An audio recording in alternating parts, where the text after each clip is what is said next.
Hello students, you are connected with RK Swaj for Mathematics 10 plus 2. Today we are going to discuss about the solution of the exercise 4.2, that is the chapter name is determinants. And question number is 40. क्या है इसके अंदर? ये जो डेटरमिनेंट्स है 3x3 matrix का है, इसको हमें प्रूव करना है 1 plus P X Y Z into X minus Y into Y minus Z into Z minus X, यानी कि कुल मिला के 4 फैक्टर हैं अपने पास। इन चारों में से कोई भी एक पहले ला सकते हो, पहले ये बना सकते हो, ये बना सकते हो, यानी कि 4 ऑप्शन है। आपको किस तरीके से देख पा रहे हो इस चीज को? अगर आप सबसे पहले ये बनाना है, जो भी आपको इजी लगे वो कर सकते हो। एक्स माइनस वाई अगर इस पे फोकस रखें तो फर्स्ट रो में से सेकंड रो माइनस कर दे, मिल जाएगा आपको। वाई माइनस जेड अगर निकालना पड़े तो सेकंड रो में से थर्ड रो को माइनस कर दे तो मिल जाएगा। जेड माइनस एक्स की बात करो तो थर्ड रो में से फर्स्ट रो को माइनस कर दे तो वो भी मिल जा रहा है।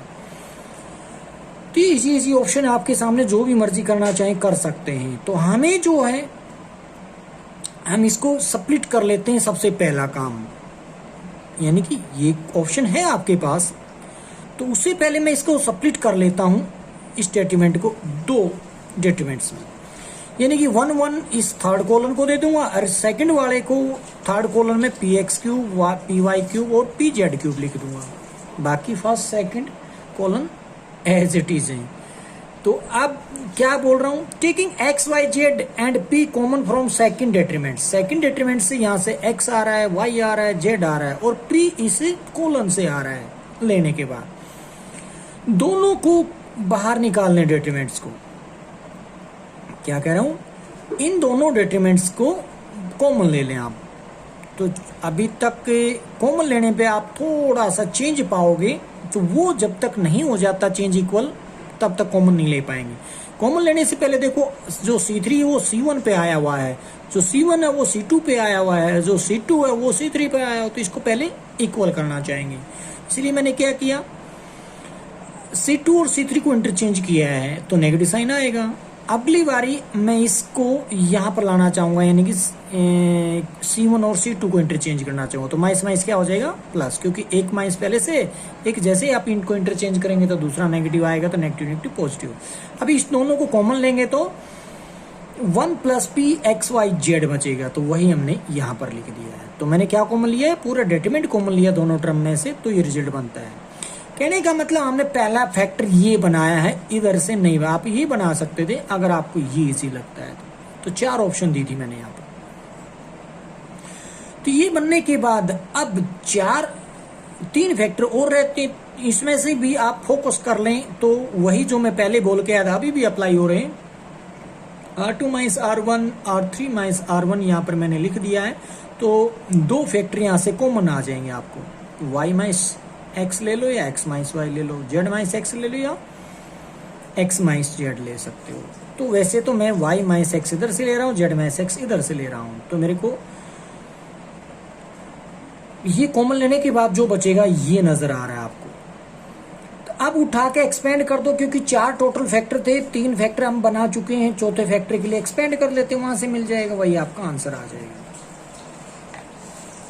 नेक्स्ट है डेटरमिनेंट्स 3x3 के मैट्रिक्स का है, इसको सोल्व करना है, जो कि हमें प्रूव करना होगा कहां पे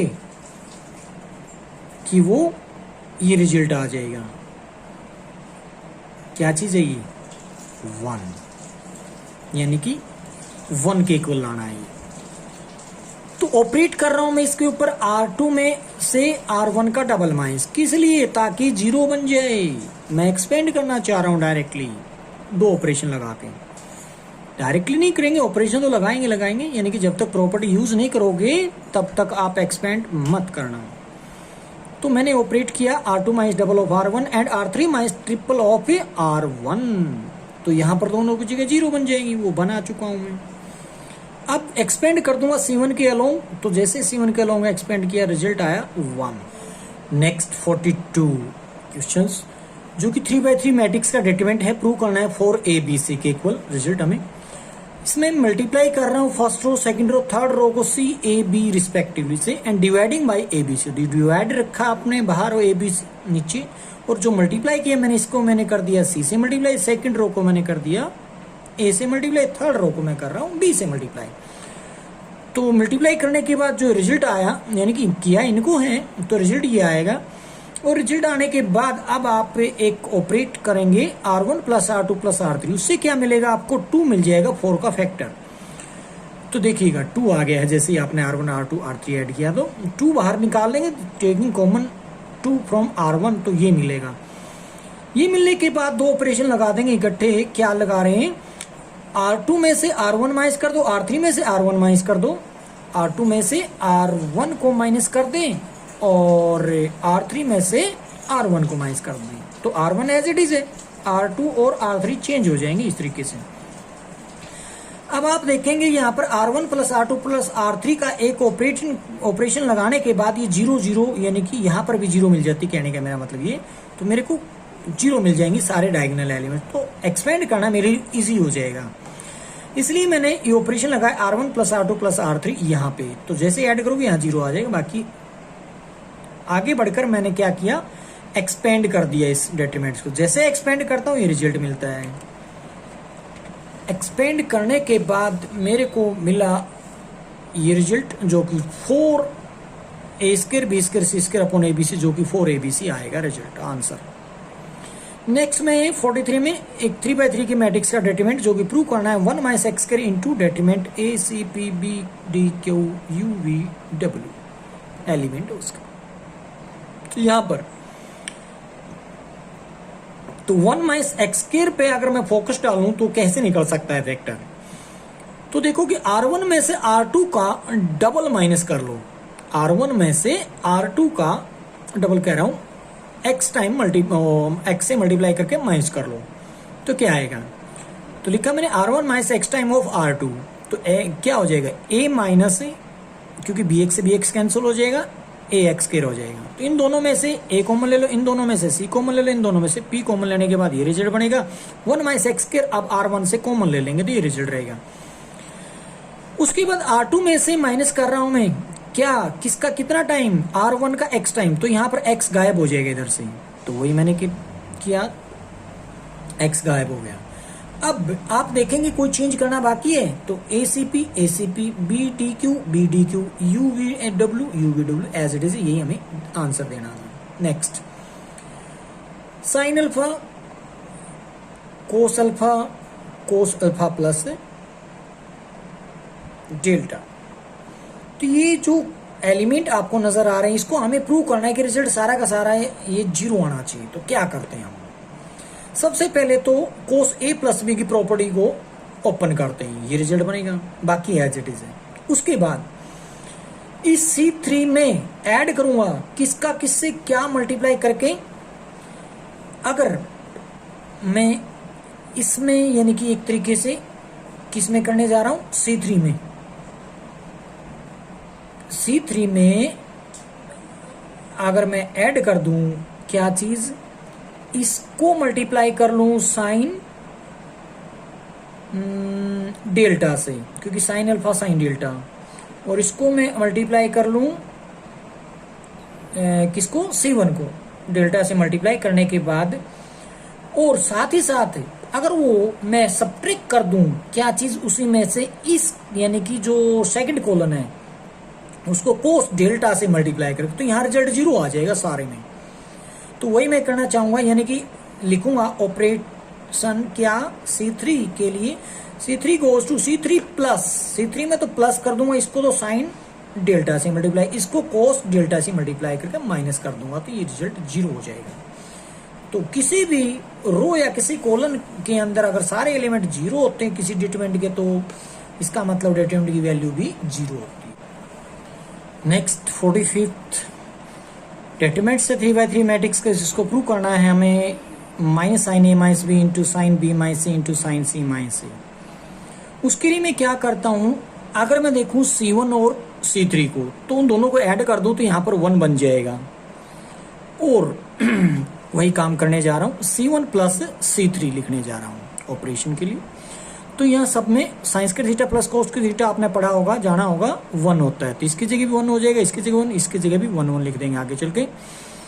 बट साथ ही साथ दो काम मैंने और कर लिए। अगर आप सेकंड कॉलम की तरफ ध्यान दें तो 2 से मल्टीप्लाई 2 से डिवाइड 2 से ऐसा आप कर सकते हैं, 2 से मल्टीप्लाई डिवाइड। और जो थर्ड कॉलम में है वो वहां पर एक प्रॉपर्टी होती है, आप जानते हैं 1 प्लस कोस टू की प्रॉपर्टी, 2 कोस स्क्वायर ए जो होती थी उसके अकॉर्डिंग अगर आप कोस स्क्वायर ए को अकेला करना चाहेंगे तो लिख सकते हैं cos square theta is equal to 1 plus cos two theta by 2 एक प्रॉपर्टी होती है, उसके अकॉर्डिंग मैंने लिख दिया कोस स्क्वायर ए को 1 plus cos two A by 2। अब ये तीनों जगह मैंने उसी प्रॉपर्टी को देखते हुए रिजल्ट लिखा है। अब ये लिखने के बाद 1/2 इधर से भी और इधर से भी, यानी कि C2 से और C3 से कॉमन ले लिया तो 1/4 आ जाएगा चल के जी। और इनकी जगह मैंने 1 लिख दिया, बाकी सब आप देख पा रहे होगे। साइन 2a की प्रॉपर्टी बनती है 2 साइन इंटू कोस ए, यहाँ भी साइन 2a यहाँ भी साइन 2a की प्रॉपर्टी जैसे बोलते हैं साइन 2b और साइन 2c लिख देंगे उनकी जगह। ये होने के बाद आगे मैं ऑपरेट कर रहा हूँ R2 minus R1 and R3 minus R1, तो वहां पर क्या हो जाएगा, ये 0 बन जाएगा रिजल्ट यहाँ पे। और यहाँ पे जो एक रिजल्ट बन के आ रहा है आपके सामने, ये दो तरीके से देख पा रहे होगे, sign C minus sine D, sign C minus sine D, कोस सी माइनस कोस टी, कोस सी माइनस कोस टी की प्रॉपर्टी लगाओगे तो रिजल्ट बनेगा ये यहाँ पे। चाहो तो लिख लो दो property, sine C minus sine D is equal to 2 cos C plus D by 2 into sine C minus D by 2 होती है। और cos C minus cos T की प्रॉपर्टी जो होती है 2 sine C minus D by 2 into sine C plus D by 2। वो property लगाने के बाद हम यहां पहुंचे। इसके बाद मैंने क्या किया, इधर से यानी कि R2 से R3 से कॉमन आ रहा है, क्या कॉमन आ रहा है, 2 आ रहा है एक तो, और दूसरी बात आ रहा है यहाँ से साइन ए माइनस बी आ रहा है, यहाँ से साइन ए माइनस बी, यहाँ से साइन ए माइनस सी, यहाँ से साइन ए माइनस सी। अब कहोगे है तो नहीं, ले कैसे लोगे, क्योंकि साइन माइनस थीटा क्या होता है, माइनस साइन थीटा, माइनस अंदर छोड़ देंगे क्योंकि माइनस इसका कॉमन लेकर मैं यहीं पे छोड़ रहा हूँ, तो क्या बैलेंस रहेगा, माइनस कोस ए प्लस बी बच जाएगा, वो यहाँ बचा है। यहाँ पर निकालने के बाद माइनस के कोस ए प्लस सी बच जाएगा, यहाँ पर एज इट इज रह जाएंगे साइन ए प्लस बी और साइन ए प्लस सी। ये कॉमन लेने के बाद एक चीज और उसने दे रखी है अपने को, a plus B plus C equal to 180 यानी कि पाई, तो वहां से a प्लस बी की वैल्यू भी निकाल लो आप, क्या निकलेगी 180 माइनस सी, कहने का मतलब पाई माइनस सी। और आप डायरेक्टली आप यहां से आप रिजल्ट लिख सकते हैं, कोस 180 माइनस थीटा आप जानते हैं कोस माइनस थीटा यानी कि माइनस कोस थीटा होता है, तो माइनस माइनस प्लस हो जाएगा, उसकी जगह मैंने लिख दिया कोस सी। यहाँ पर एक स्टेप आप बढ़ा सकते हो, a प्लस बी की जगह क्या लिख लोगे, एक स्टेप में आप 180 माइनस सी यानी कि पाई माइनस सी लिख लो यहाँ पे, और यहाँ पे लिखोगे 180 माइनस से यानी कि पाई माइनस बी, यहाँ पे भी पाई माइनस बी लिखने के बाद रिजल्ट आएगा ये। उसके बाद मैं C1 के अलोंग इसको एक्सपेंड कर देता हूँ। जैसे आप C1 के अलोंग एक्सपेंड करते हो तो रिजल्ट मिलेगा आपको यहाँ पे, जो आपको चाहिए था वो रिजल्ट मिल चुका। अब कहोगे माइनस साइन कहाँ से पैदा हो गया, अभी तक तो नजर नहीं आ रहा था। देखोगे एक मिनट, जो रिजल्ट चाहिए था a माइनस बी था वो तो है अपने पास, फिर b माइनस सी चाहिए था वो भी है अपने पास, फिर c माइनस ए चाहिए था साइन के साथ, बट ये a माइनस सी मैंने दिया, क्या हुआ माइनस कॉमन ले लिया, यानी कि साइन माइनस थीटा क्या होता है माइनस साइन थीटा, उसके अकॉर्डिंग लिख दिया मैंने। नेक्स्ट एक स्टेटमेंट दिया गया, इसको प्रूव करना है 3 into A plus B plus C into A B plus B C plus C A. तो मैं क्या करता हूँ, ऑपरेशन करता हूँ C1 plus C2 plus C3, जैसे मैं ऐड करता हूँ तो क्या आ जाएगा a प्लस बी प्लस सी, जो कि आपको फैक्टर चाहिए था वो निकाल लेंगे कॉमन, 1 1 1 आएगा। 1 1 को 0 बनाना बड़ा आसान है, R2 माइनस R1 कर लो, R3 माइनस R1 कर लो, 0 बन जाएंगे। उठा के एक्सपेंड कर दो C1 के अलोंग, रिजल्ट मिलेगा आपको जो चाहिए था। नेक्स्ट स्टेटमेंट, इसको 0 शो करना है। एक्चुअल में ये जो डिटरमिनेंट है इसके इक्वल टू 0 पहले ही दिया गया है, हमें शो करना है 1 plus X Y Z is equal to 0। तो इसका मतलब क्या है, हमें इस 0 का कोई अभी यूज नहीं करना है, पहले इसको एक्सपेंड करना है। तो एक्सपेंड करने में वहां पर मेरे को एक फैक्टर इस तरीके से नजर आना चाहिए, तो क्या करते हैं उसके लिए, तो मैं इस तरीके से मैं इसको एक फैक्टर को मतलब एक डिटरमिनेंट को सम ऑफ 2 डिटरमिनेंट से प्रेजेंट कर लेता हूँ। थर्ड कॉलम में एक में तो ले लेता हूँ 1 1 सारे के अंदर, दूसरे में ले लेता हूँ X cube Y cube Z cube, ऐसा लिख सकते हैं अकॉर्डिंग टू प्रॉपर्टी।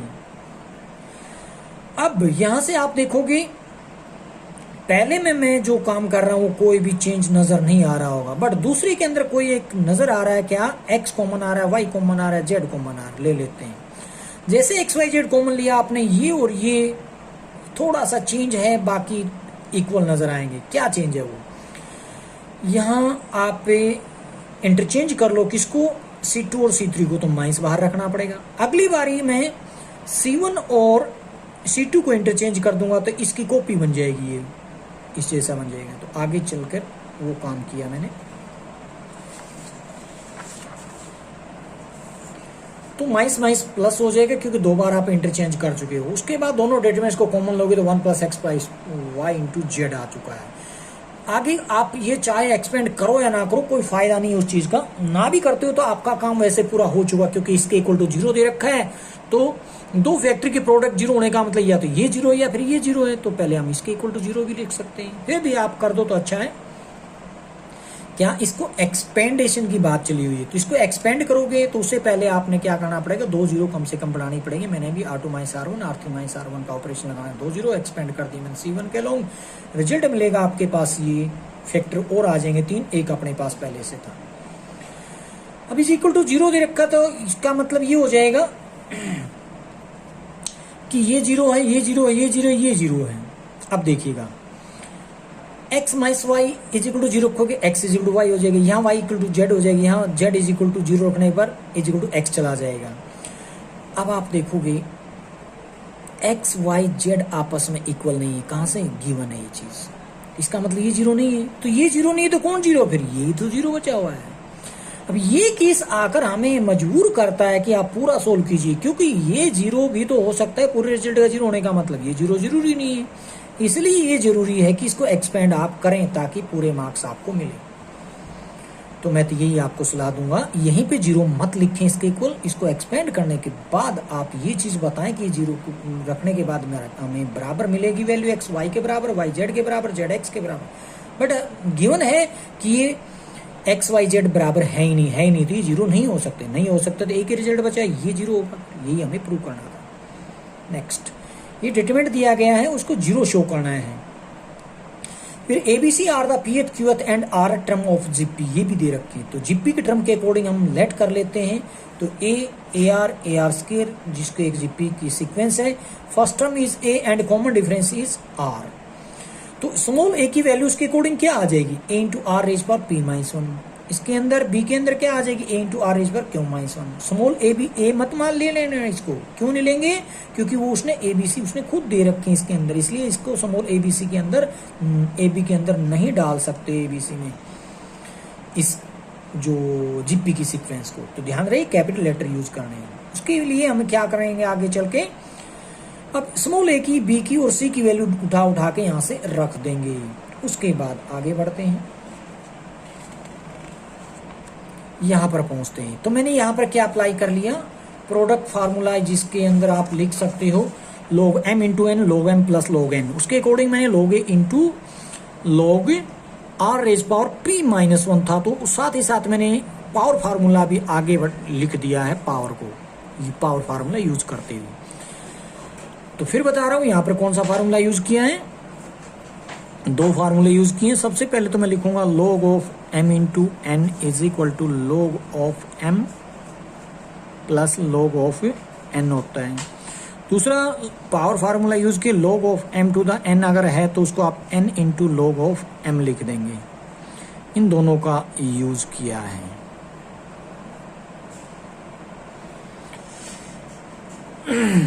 तो यूज करने के बाद ये पहुंचे यहाँ पे। उसके बाद क्या कहता हूं, इस डिटरमिनेंट को हम स्प्लिट कर लेते हैं। ये 2 टर्म के अंदर सम ऑफ 2 टर्म लिखा हुआ, तो इसके अंदर 2 डिटरमिनेंट्स में रिप्रेजेंट किया जा सकता है। अब यहाँ से log a कॉमन आ रहा है, बाहर निकाल, यहाँ से log r कॉमन आ रहा है, बाहर निकाल लिया। अब आप देखोगे इसमें C1 और C3 आइडेंटिकल हैं, तो इसको तो रिजल्ट लिख दोगे 0, बचेगा अपने पास C।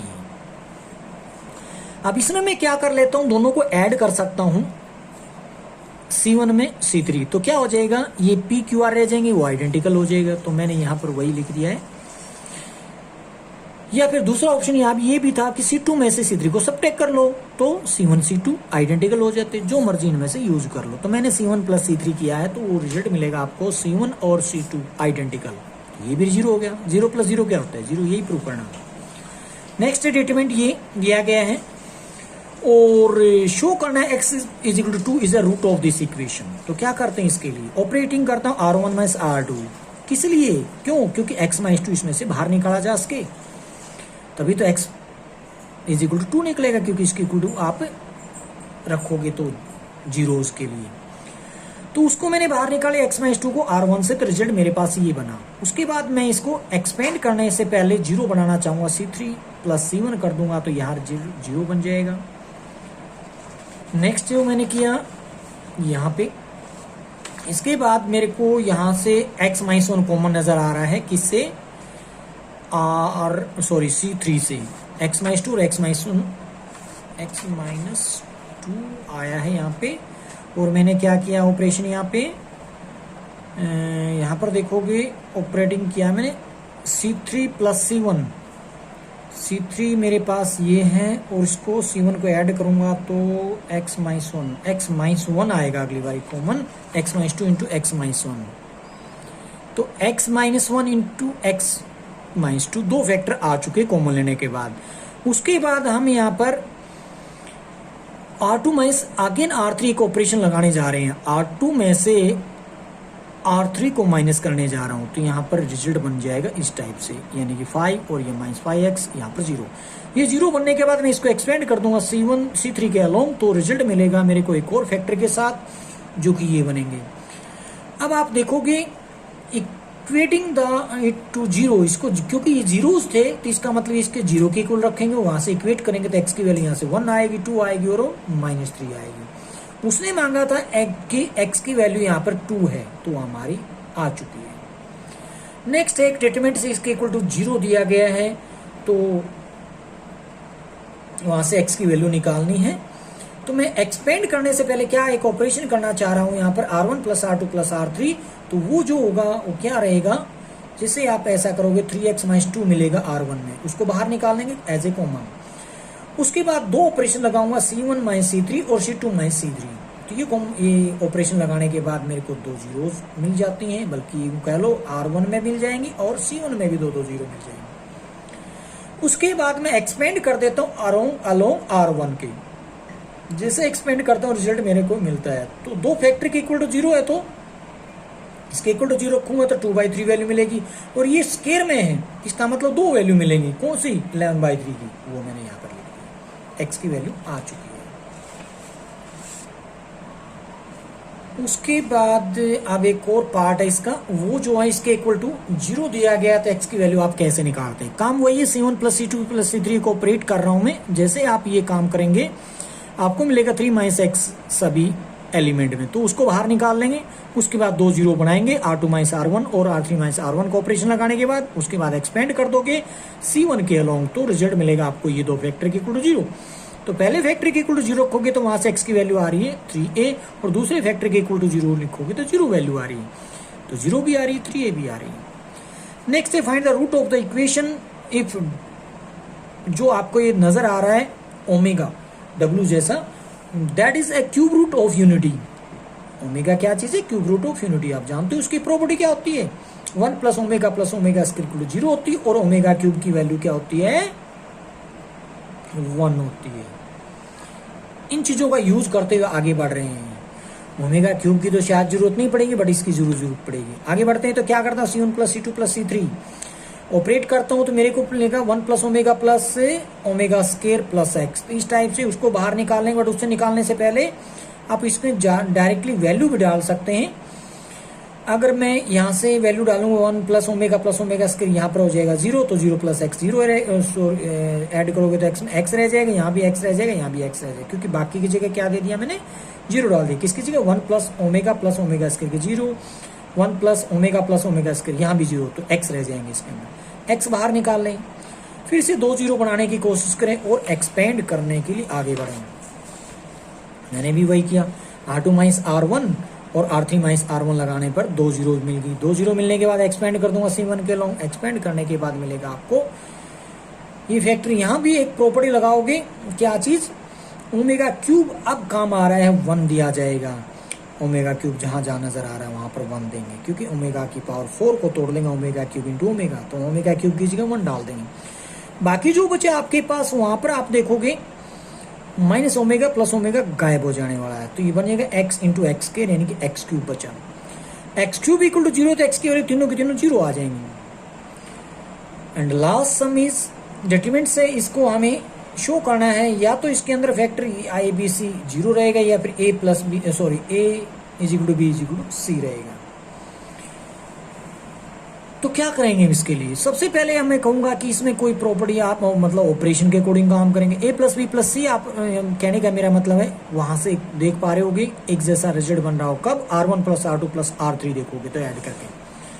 डबल के साथ ए प्लस बी प्लस सी आ रहा है तो उसको मैं कॉमन ले लूंगा, रिजल्ट बनेगा ये लेने के बाद C2 माइनस C1 और C3 माइनस C1 0 भी बन जाए और कॉमन भी आ जाए, दो काम इकट्ठे हो जाएंगे।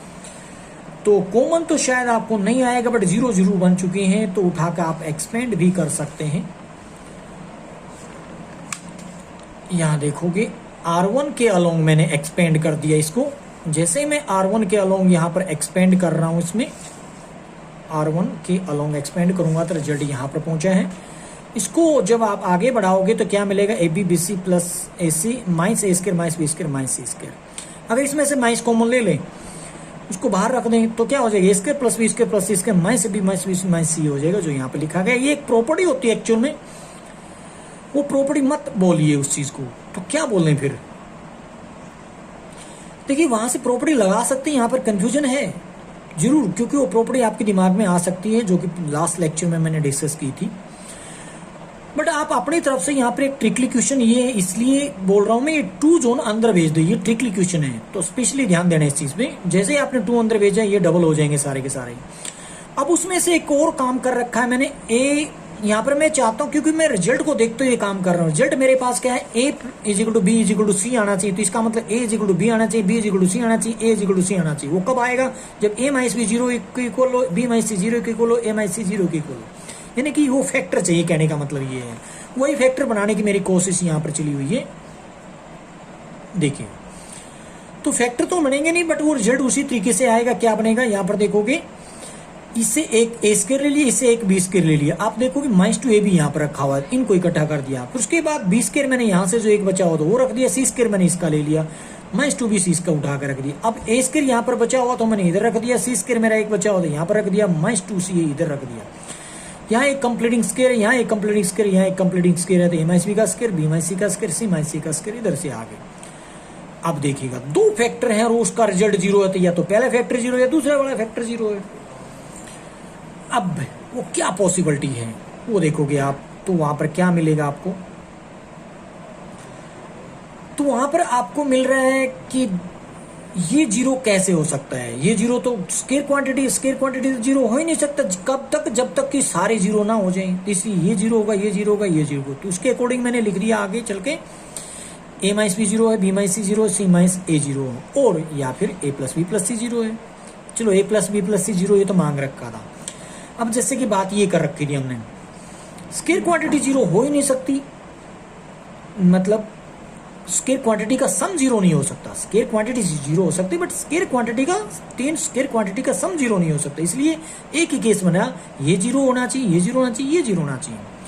तो ये 0 होने का मतलब, ए माइनस बी 0 होने का मतलब क्या है, A is equal to B आ जाएगा, और बी माइनस सी 0 होने का मतलब क्या है, B is equal to C आ जाएगा, और C minus A is equal to 0 होने का मतलब क्या है, A is equal to C आ जाएगा, C is equal to A कह लो, या ए बी के बराबर है, और बी जो है ना सी के बराबर बोल रहा है, और जो सी जो है वो ए के बराबर, इसका मतलब सारे आपस में बराबर है, वही तो हमने लिखना है, A is equal to B is equal to C. या तो ये प्लस बी प्लस सी 0 है, या फिर A is equal to B is equal to C, ये हमें प्रूव करना है। Thank you.